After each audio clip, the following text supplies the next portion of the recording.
Hi everyone, my name is Simisola Ogoyinka, and in this video, I'm going to be talking about something that is very, very important for all writers. Whether you're an old writer, you've been writing for decades, or you're just starting, or you're just aspiring to start, this video is important to you. I'm going to be talking about the first draft. So, I'm a writer, I'm a wife, a mother, I'm a producer, a game mistress, an entrepreneur, and I enjoy teaching writing, especially to people who are so, unsure of what this writing they have a desire to write, but they are just so unsure of what this writing is like.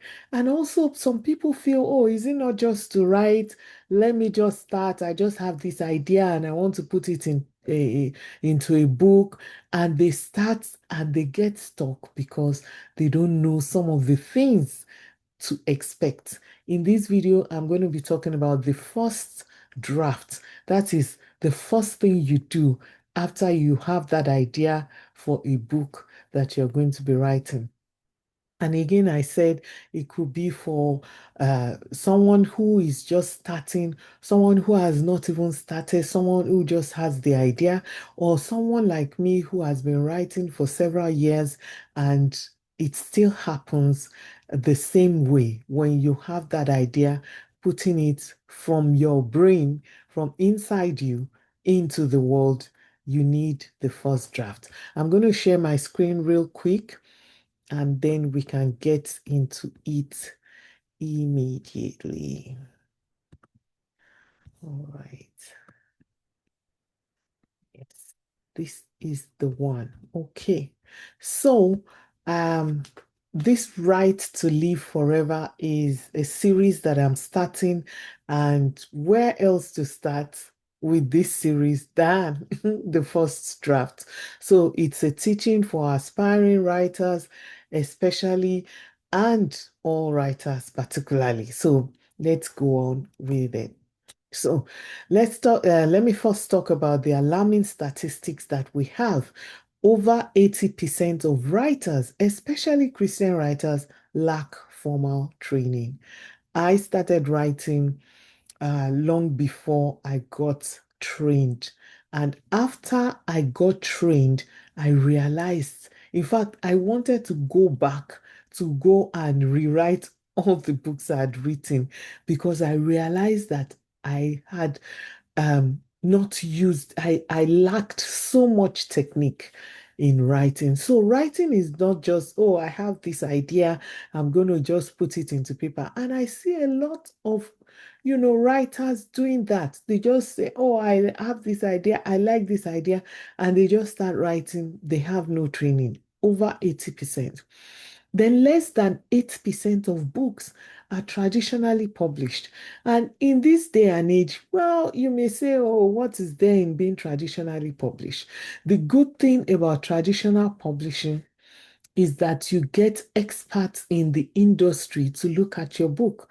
That is, for me, the main advantage.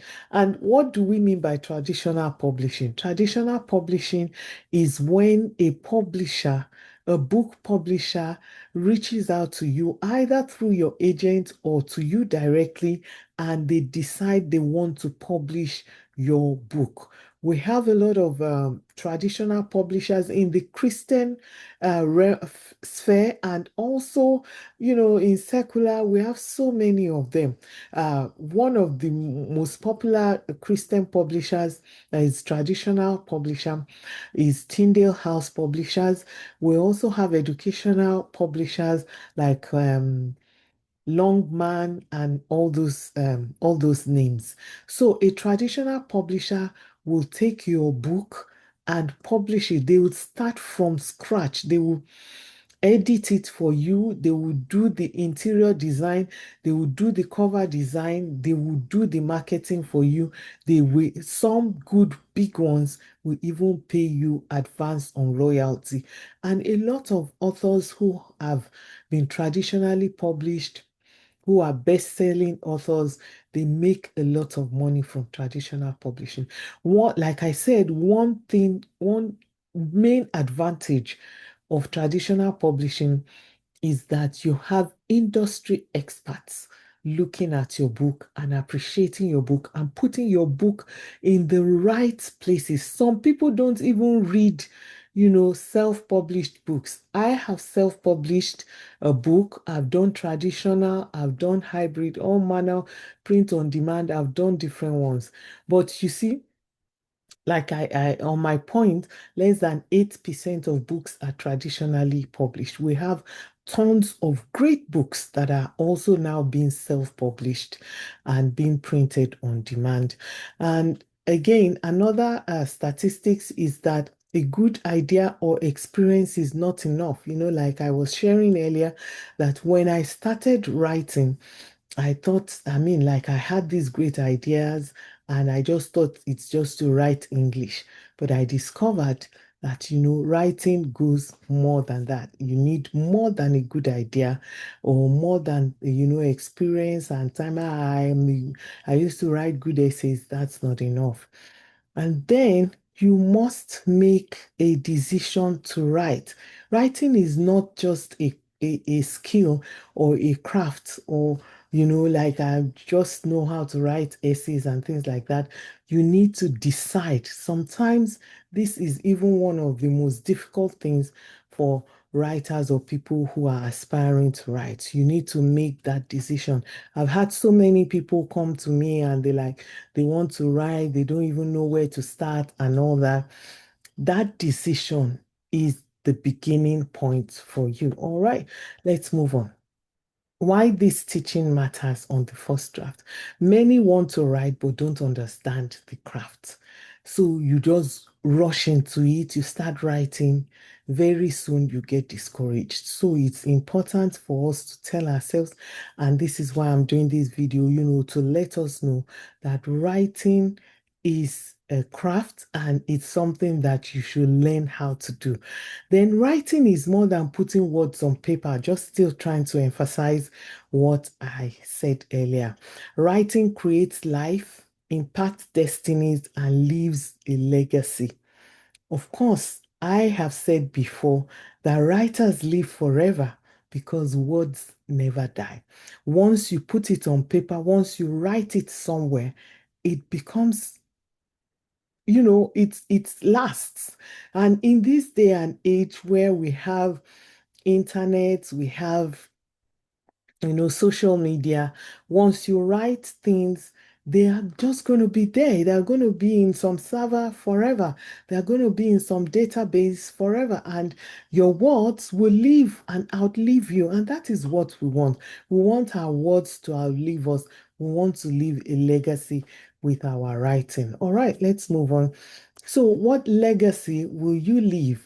Think of Shakespeare, think of Apostle Paul, think of Wole Soyinka, think of so many other authors who have written so many good stuff and their words are still living now.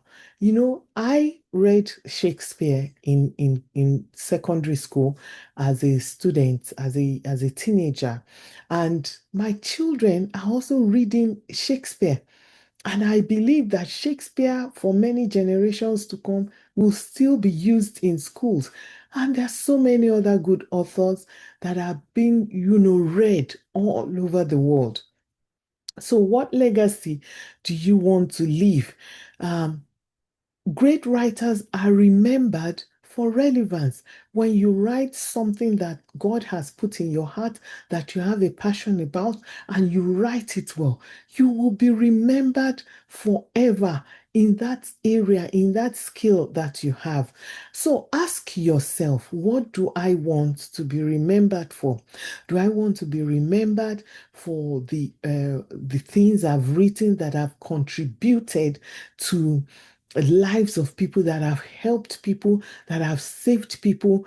Do I want to contribute to how people have enjoyed their lives, how people have been entertained?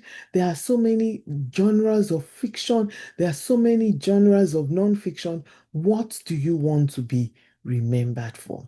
Every serious writer has a burden and a message, and you have to discover what yours is. All right? So let's talk about the first draft. The first draft comes from your initial thoughts and framework. So the first draft is the seed of your final manuscript. Is that seed that you have to plant? Is that beginning of a great book, a great journey that you take? Now, that first draft and that seed could take 3 years to grow. It could take 2 years, it could take 1 month. I have had experiences where I've written a book in a month, but I could not publish it for another 1 year, 2 years, 5 years. I have a book that I wrote back in 2007 and I've still not published it. So the funny thing is that when I tried to go read it again, the language was so different. It sounded, I don't even know how that book was sounding in my ear. It was supposed to be a contemporary book, but now he's reading like an olden day book. Anyway, so that initial thought is where your book starts from. So no book should be without a first draft because it's the seed. When you write, when you pour out that your initial thought, it forms the foundation for the whole book. All right, so your first draft, again, let me repeat myself.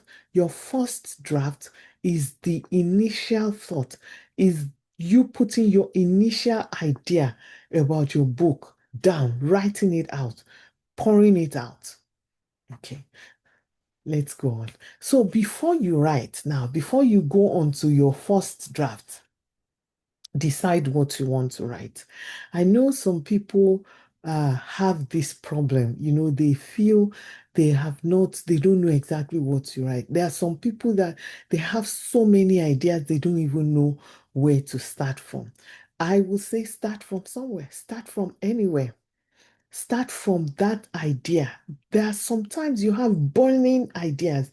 The idea will be burning in you. It's like you want to finish writing that book now, now, now. You want to put it down now. Start from there.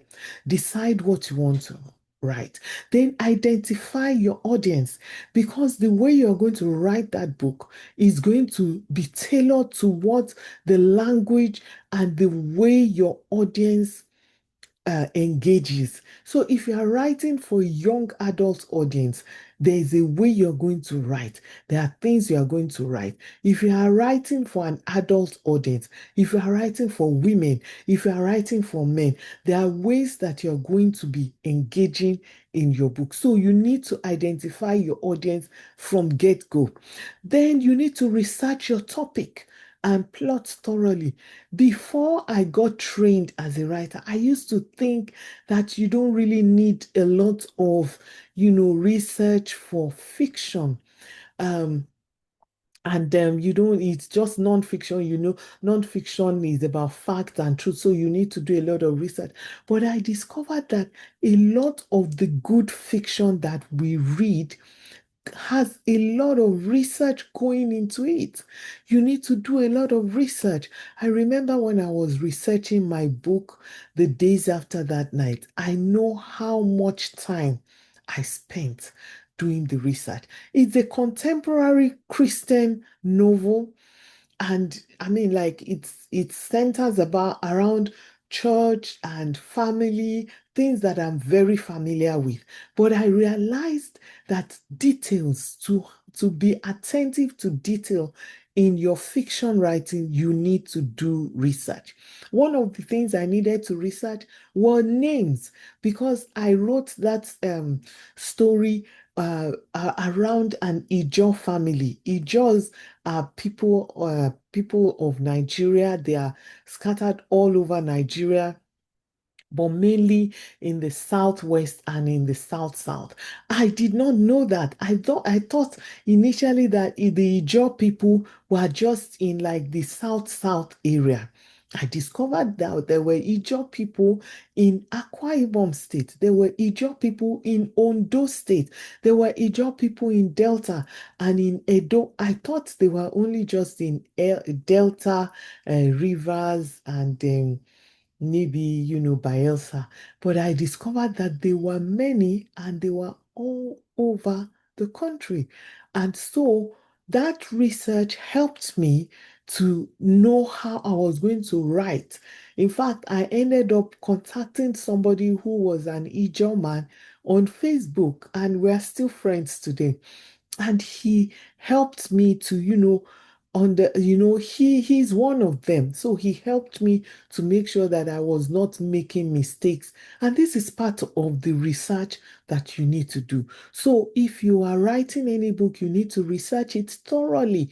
The kind of names you give, the places that you're going to be putting in your book is important for you to do your research, and then gather your writing tools and resources. Right now, it's even a great thing that we have the AI to help us with research. When you are writing, when you are having, you just need prompts and things like that. You need a little nudge. You need a something to brainstorm for you or to clear up ideas for you. Then you can use AI, you can use ChatGPT, Meta AI, Gemini, and there are so many of them that are very good right now and they are improving. So gather your writing tools. What I like to do, I found Meta AI for me is very good with names. I've discovered that when I need names, I need name ideas, I just go to Meta AI. Please, can you give me 10 Ijaw female names, and it's going to give me the names with their meanings and all that. So those are really important tools that you need to gather. Now let's go on. Now, writing the first draft. Some people like to draw up an outline, some don't. It doesn't matter. When you want to write your book, decide if you want to do an outline. What I normally do if I have a tight schedule or I have a tight deadline, I draw up an outline. Otherwise, I just write organically. I binge write. I just keep writing as it's coming to me. And the good thing is that as soon as you enter that character, the character starts to speak back to you, start to tell you, sorry, how they want their lives, how they want their journey to be, which is a beautiful thing as a writer. So you can draw up an outline or you can binge write. Then begin writing, even if not from the beginning. Sometimes you just start writing and then you rearrange later. As the idea comes to you, just write it. Then don't edit, just write. You see, when you start editing, and I know that has happened to me, once I start editing, I'm not able to move forward. I keep going back. I keep feeling, oh, I should change this, oh, I should change that. And then the ideas, the things that I really want to write, they leave me. I forget the things that I had planned to write. And without an outline, that can be tough. Sometimes you write something. Oh, the worst thing is if you write something and you forget to save, or you didn't save it well and your computer goes off and or you mistakenly delete it. Oh, to rewrite sometimes can be very difficult and discouraging. So don't edit, just write and save. Write and save. If you are writing in paper, okay, it's fine. Just keep writing. But if you are using a computer to write, write and save it as a first draft. So if the title of your book is The Days After That Night, you can just say The Days After That Night, first draft. One of the books that I know I edited so many times. I edited that book more than 20 times. So I had more than 20 drafts because as I'm editing, I'm saving it with the new name. Third draft, fifth draft, 10th draft is my book titled Frail Flesh. Oh my goodness. I just was not happy with the way that book was. I kept editing, I kept changing things, I kept changing things. But first, I wrote the first draft. I put out all my ideas in that first draft. Then capture all the ideas. Use a writer's treasure chest. What is a writer's treasure chest? You ask me. My writer's treasure chest are ideas that I've captured from everywhere. You know, as a writer, it's good, especially a fiction writer, it's fun to be a people watcher. You go to the market, you go to the mall, you go to the bank, you go to school, you go to work. You're just watching people, the way people interact, the way people behave. You just be watching them. That is your treasure chest. Things that are happening in the news, things that are happening on TV, things that are happening all around you, family gatherings, things that are happening there. You just gather them, gather them, gather them. Those are your writer's treasure chest. Ideas from everywhere. You match them together in your fiction, and people will be like, that your book was so sweet. How did that person behave like that? Is merging ideas, merging, picking things from your treasure chest. There was a time I was in the traffic back in Nigeria, where I'm originally from. And I saw it was at a traffic light, and I saw two beggars. They were cripples, and they were, the way if you live in my country, in Nigeria, or in a country like Nigeria, you see that beggars are always on the streets, crippled people, blind people, disabled people. They go on the streets because, the government is not doing anything to help them. So they go on the streets and they are begging. And I saw a sight that I'd never seen before. Two cripples, they were on their wheels, and the lights changed to green just before we moved from the traffic light. These two beggars, I saw them conversing. They were having a discussion, and they were smiling, and one was laughing, and it was such a strong image for me. And I was like, wow, what kind of lives are they living? They are normal human beings like us. It's just that they are in this condition, and they make relationships. They have relationships. And that really struck me. I haven't used that scene yet, but I know that I'm going to use it one day. I've been saying it. I'm going to use that scene one day. So this is how you gather up ideas and you have a treasure chest. And then make note of all the incomplete parts, because this is your first draft. As you are writing, you are just writing.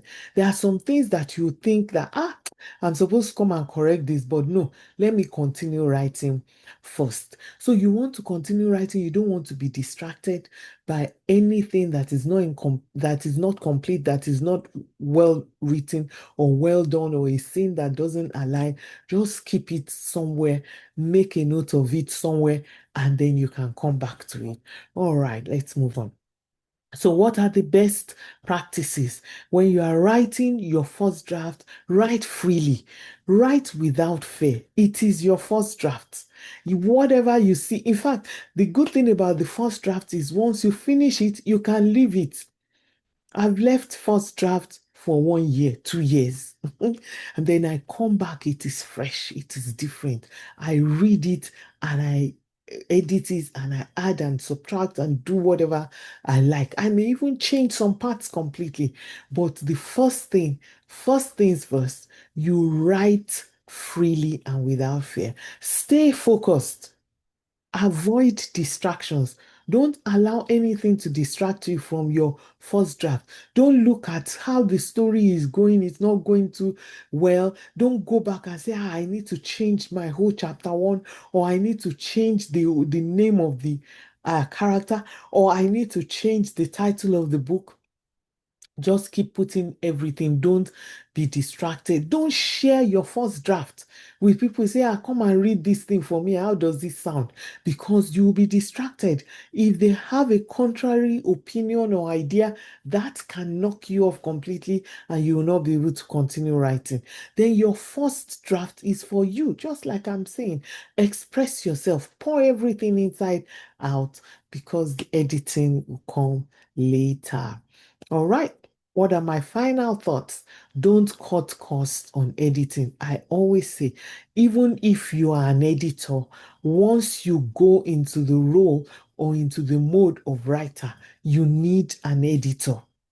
I have edited books for people, but anytime I write, I want another set of eyes, another pair of eyes to read, to look at it. And sometimes I will pay somebody to edit my book for me, not because I don't know what I'm doing or not, and it's not because the book is not good, it's because I need somebody who is a professional to do a professional work with editing my book. What use is a good book? What use is a good idea or a good or good information if it is not well written? Sometimes you have such a great idea and you put it in a book and it's full of errors. I easily get distracted. Once I read the first page and there are errors, I just get put off. So you don't want anybody to be put off what you are writing because what you are writing is for someone. It's going to help someone, it's going to entertain someone, it's going to bless someone, it's going to be used by someone, maybe to teach others or to use for whatever they need it for. So you need to make sure that you don't cut costs on editing. Pay your editor. Pay a good editor to edit your book for you. Your message deserves excellence. You want to put it out there. You want it to be the best that it can be. And then you want your God idea to reach those it is meant for. So you present it well. For instance, if you are writing about money for upward mobile professionals, these people, they are high achievers. You cannot just write anything anyhow. You can't present that book anyhow. You can't use any kind of paper. You can't use any kind of cover. You want a good graphic designer to do a good cover for you. You want a good editor to edit it for you. So don't cut down on cost just because you're tight up or you're hard up or something, or you're not really you feel it won't sell well, you don't want to spend money. Spend that money, it's going to come back to you in Jesus' mighty name. Amen. And then, of course, just write. Just write. Writer, write. You are a writer, write. Write. I keep saying it, and I remember my sweet mother of blessed memory. She was also a writer and she was an English teacher. And she would tell me, Simi, just keep writing. And her ideas, her support really, really helped me and propelled me, to be the writer that I am today. God bless her soul in heaven. And I really miss her so much. But you see, you need to keep writing.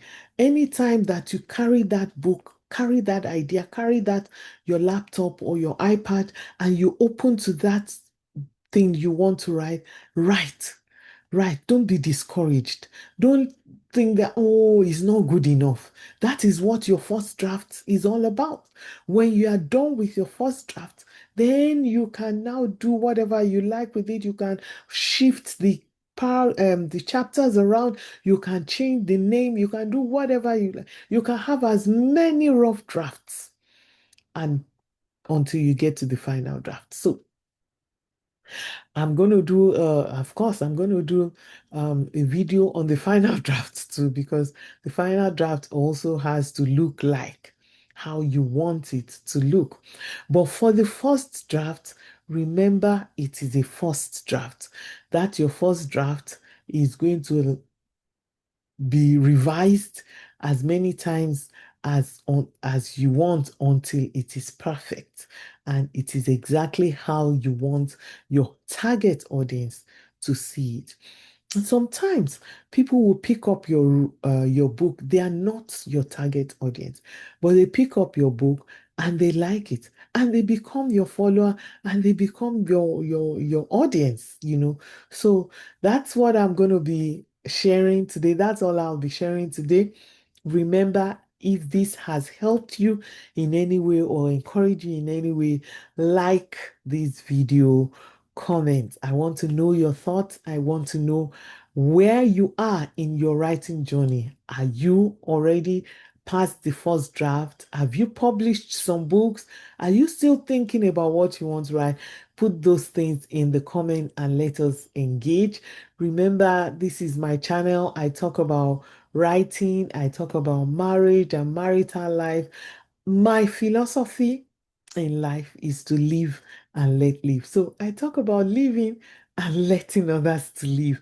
All right. Thank you so much again for being here and for watching this video. Please like, share, comment, and if you are not yet subscribed to my channel, please subscribe and hit the bell button. I keep chewing my tongue when I'm saying this. Hit the bell button so that you can get notified when I drop new videos. Thank you. I love you. God bless.